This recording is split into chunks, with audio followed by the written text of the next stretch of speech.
Welcome to episode 3 of this Awakening and Abundance podcast. This was my journey to awakening. I'm here again in a nice woodland in the car with my husband, Jonathan. Okay, so last time I think we talked through the starting of your method and your treatments and some of the learnings and some of the sources that you were using. Yeah. And I think you got to the point where this was no longer Reiki that you were doing. It was your own modality. It was turning into something else. You were getting knowledge and learnings from the treatments and research, etc. And synchronicities started to happen. So I think it would be interesting to understand, the development, what happened next, kind of the development of your method. Yeah. And that journey. Yeah. So, I think where we left off is I had been doing the healings for quite a long time by that point. It had turned into something else. It wasn't a standard Reiki. Like, my clients still called it Reiki, but I knew I wasn't doing Reiki. I wasn't using the symbols anymore. It was unique to me. And even my clients would say that, I can't get this kind of Reiki treatment or energy treatment anywhere else. So I knew that my method of energy healing and the downloads that I was getting, or the connections that I was getting to their loved ones or their higher self, their guides, was unique. And I think the most important thing for me at that time was to not try and label it and not try and turn it into something big. I just thought, well, this is okay. That seemed really important to me at the time. I kind of knew, and I think I was being guided, actually, if I'm honest. I knew that I couldn't let any of this take over.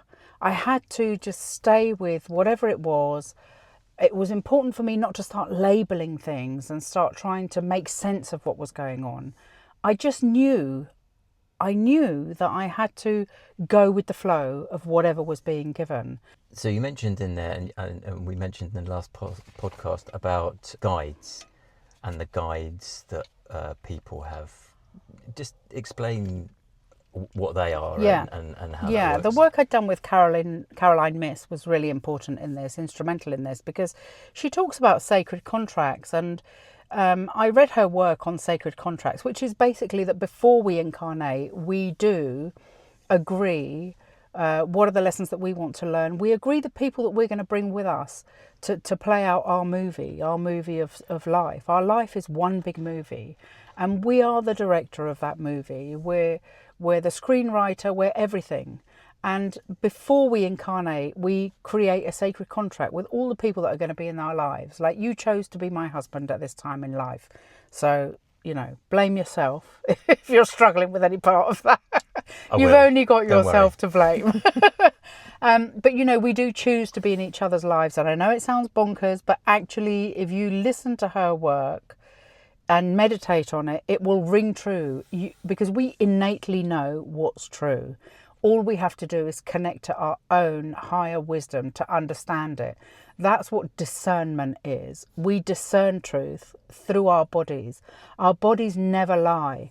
And also the work that I'd done with Dr. David Hawkins, he was an incredible guy, and he talked about basically kinesiology. He wrote some fabulous books, and the first one of his that I read was Power versus Force.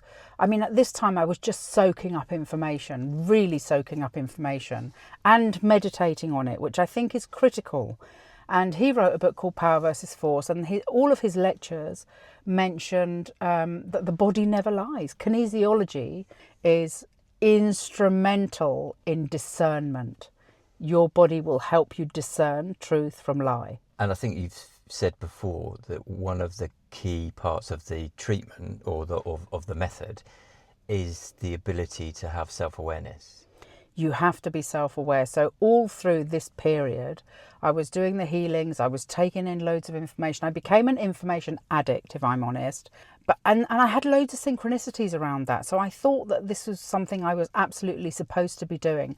I remember I never forget Esther Hicks's words, where she said, I think she's got a book actually called Ask and It Is Given.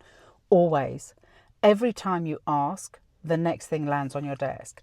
you know, like the Joe Dispenza thing and the way his book landed on my desk, I suddenly knew I had a download in my dream at night following a meditation that we are totally self-healing. Only we are involved in our own personal healing. I woke up knowing that, but I didn't know why I knew that. Then that day, Joe Dispenza's You Are the Placebo book landed in my in-tray, in my Amazon wish list, or whatever you call it, you know, recommendations list. So that was one synchronicity, but it wasn't just that. It was every day I was having synchronicities like that. Like one day I was thinking, well, if this placebo stuff is true, then our thoughts and our reactions must be having an impact on our health. It must do. The next day, Bruce Lipton's book landed on my desk, and I looked at all of Bruce Lipton's work. He's an epigenetics guy. He's a geneticist, really clever guy. Actually, I've seen him live as well. He's brilliant. You know, his work landed on my desk, and I just soaked up every single piece of information. These teachers were priceless for me, absolutely priceless. But I realised after a while that I was just gathering data. I realised after a while... Stop having fun. Stop it. We had to take a little pause there because loads of stuff was going on around us. But right, no, listen. So that was really good, getting onto Bruce Lipton stuff. There was a lot of mystical elements to that, contracts and all that stuff. yeah. How does this relate into physics? You know, does it relate into physics? How does it relate into physics and things that are maybe a bit less mystical? Is there a connection there, or are these two different things? No, there's a definite connection, and it's funny, isn't it? I hadn't really thought it does sound mystical and mysterious, doesn't it? And woo woo, whatever that means. I find that term a bit irritating, but I do know exactly what you mean. And it's so funny just hearing myself now, you bringing that up now, and hearing myself, because now all of that mystical stuff is just matter of fact to me. Like, I know it's real, I know it's true, and it's anything that isn't that just makes me laugh. Like, it just makes me want to laugh.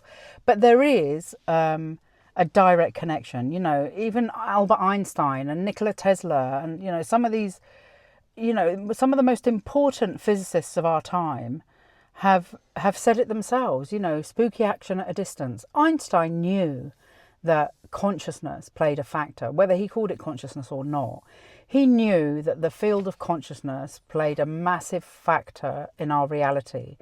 But the thing is, he preferred to call it spooky action at a distance and preferred not to look at it. I have a theory on that. You know, I think it's because the great institutions within society don't want you to look at it. And in fact, all of the great teachers that I've looked at, including Bruce Lipton, they had to leave their university. Anybody who was attached to a university, any scientist that was attached to a university, had to leave their university to be able to teach their truth. That's a really telling thing. You know, Wayne Dyer was another one of those people. I loved Wayne Dyer. He was a brilliant teacher as well, but he had to leave his university. Anybody who has to give up their post in a university to speak the truth of the science they've discovered is a really brave person, and they deserve respect just for that, just for having the courage to give up their pension and their post and the prestige, and not just that, but to be ridiculed for doing it. They're really courageous people, and they deserve to be listened to. Anybody who does that immediately commands my attention, immediately. So most of the teachers that I have followed are those people, the people that have understood the truth. They understand that there's a much wider picture than that we've been made to believe. Even Federico Fagin now, you know, the inventor of the first microprocessor, a really, you know, successful man. He had his own awakening. He had his own awakening whilst he was on holiday, a family holiday. He now talks about consciousness all of the time, and it's such a battle. It's such an enormous battle for any scientist who knows the truth. They're going through such a battle right now just to get recognition for the truth, and people to accept that they need to look wider than just the material world. Something gives rise to matter. All matter, all atoms are 99.999999999% energy. What makes us think that we can ignore the science of energy? I mean, honestly. So all of that became really apparent to me looking at the work that these people were doing. All of these things that I'm talking about are backed by science. There's a direct link. I started following Nassim Haramein. He's another physicist that really grabs my attention, and the International Space Federation. They're a brilliant group of scientists. Again, they're battling as well with mainstream academia. It's always such a battle to get the truth out there. There's something wrong with that. And I think now I'm on a mission to ensure that we, the people, take control of our own minds. No longer allow our minds to be hijacked. It's time we take control of our own minds. And that's exactly what I started to do. I started to step into my power, to understand where my power was, step into it and allow the universe to work with me. And yes, that does sound mysterious, but here's another thing that I'm here to tell you. All woo, spirituality, mystery, is just science waiting to be discovered. There's no two ways about it.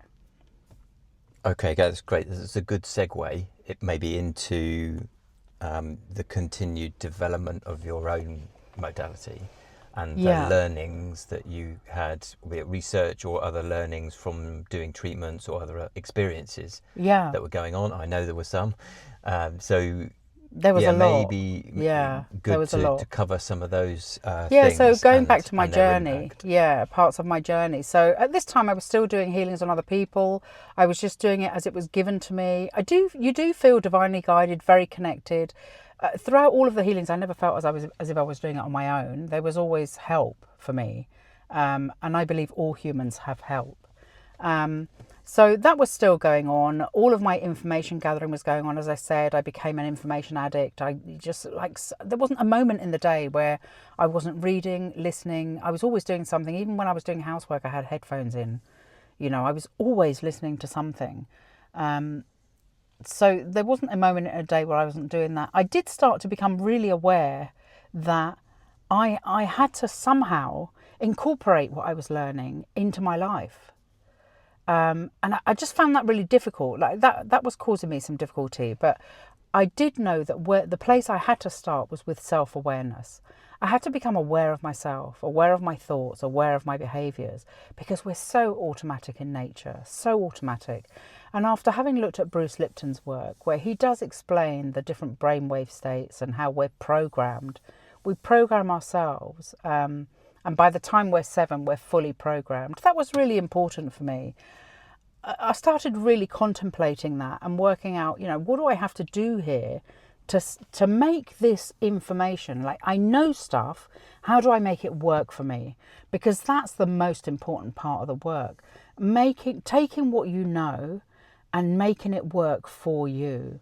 So that led me to lots of different areas, like self-awareness was the starting point for me. How was I going to, become so aware of myself that I really could change my own frequency? Because, Tesla said it, Einstein said it, energy, frequency and vibration. You need to understand those 3 things if you really want to understand the nature of humanity and the universe. And so I knew that my frequency had to be altered if I was going to change my life. And what I didn't know is how was I going to practice changing that on a daily basis. And I knew suddenly that self-awareness was the way to do it. So I had to come up with ways to become more self-aware. And the interesting thing was I was managing to do that. But every time I thought, oh my God, I've cracked it, something major would happen in my life. I'd receive a piece of bad news, like throughout that entire period. So in 2016, I can't remember even, it's awful, isn't it? Now I can't really remember the year, but throughout this entire period, my eldest sister, so that was in 2015, my eldest sister died suddenly in the night. So, I was in the middle of doing this work, thinking I've cracked it, bang, I get the phone call from my niece that my sister had died suddenly in the night. And that sort of knocks you into a state of grief and confusion. So straight away, you're reverting to type, for me at the time, it just felt like, oh God, you know, like I've got to deal with the grief of my sister, the grief of my niece, you know, her family, like all of these things start to add up, and it takes you away from, it takes you back into automatic mode. So it felt like every time I'd made headway, something major would happen in my life, and it was always major. It was never minor. You know, the year after that, I lost a cousin who I was close to. The difficulty I was having here is that cousin, and then later on my son, your dad, our son, your dad, my sister, all of these people were suffering illness, and I felt so much pressure to develop my abilities more quickly so that I could help them. And at the same time, I was struggling to just deal with what was going on. It was such a difficult, really difficult, challenging time. So, you know, my sister passed away suddenly in the night, and that was a setback, but I still realised that that was happening for a reason. Like, I knew that this was happening for a reason. Having understood sacred contracts and having understood that actually we never die, that helped a lot. That helps hugely with the grieving process itself. It doesn't mean you don't grieve, but it really, really helps, because you realise that nobody's dead. You can still continue a relationship with them. It just has to be in a different form. And that really helps a lot. Really helps. And that deserves its own episode, and we will be doing more episodes. But in terms of my journey, I just want to sort of stick with this on this train, really, and to keep telling you what happened on the journey. And I think one other aspect of being on that journey is the relationship you have with others that you know, and how they respond to some things that, you know, let's say aren't normal. Yeah. But, like your friends and family. It's challenging for them as well, because, you know, you're changing. I knew that I was changing. I definitely knew that I was changing. And I knew that what was important to me before was no longer important to me. Things I used to worry about became pathetic. Like, I just thought it was all pathetic. You become much less dramatic. You're not interested in any drama that's going on in the world. You stop engaging with it. And it's important that you do that as part of your growth. But the thing is, your friends and your family don't stop engaging with it.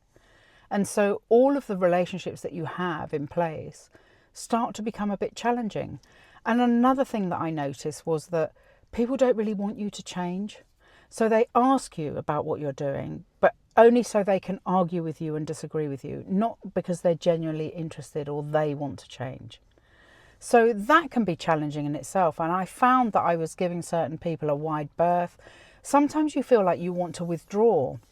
And I know that other people have done this. I know that other people that are working on themselves, particularly in relationships and stuff like that, have basically just stopped seeing all of their friends, and they want to retreat into their own space so that they can really do the work and nothing else. Well, I can tell you that's an absolute mistake, because if you take everybody out of your life, then who are you learning from?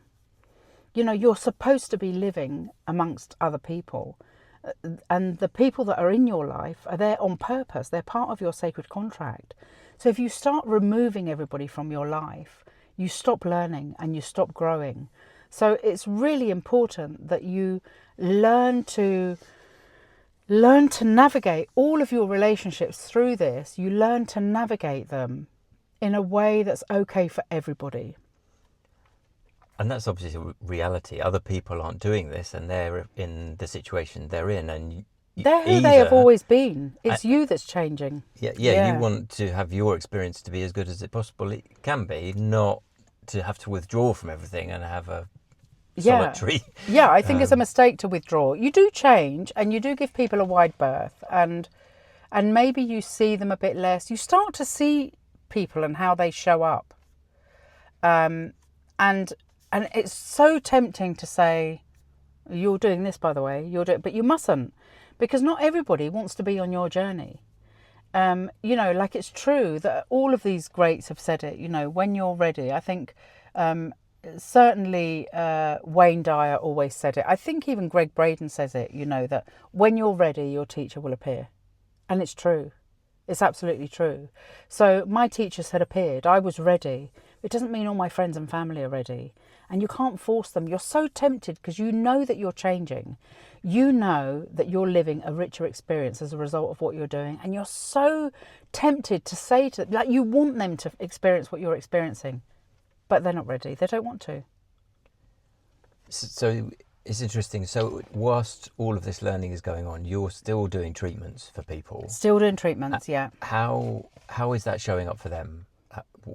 What changes for them as part of this? Obviously, you said already it's not really Reiki anymore, it's something else. Yeah, but so as it develops, kind of where's the treatment process going? So my treatments just got better and better. They went from half an hour they went for an hour and a half to an hour, from an hour down to a 30-minute hands-on session with 10 minutes of imparted wisdom at the end. And all of my clients really, really benefited from the imparted wisdom. So the healing part is one part, which is definitely beneficial because it aligns your energy. And you will feel better when you leave the couch. You definitely feel better. If you had nothing but a decent Reiki healing where the healing person is a meditator, you will definitely feel better, more aligned and more confident when you leave the couch.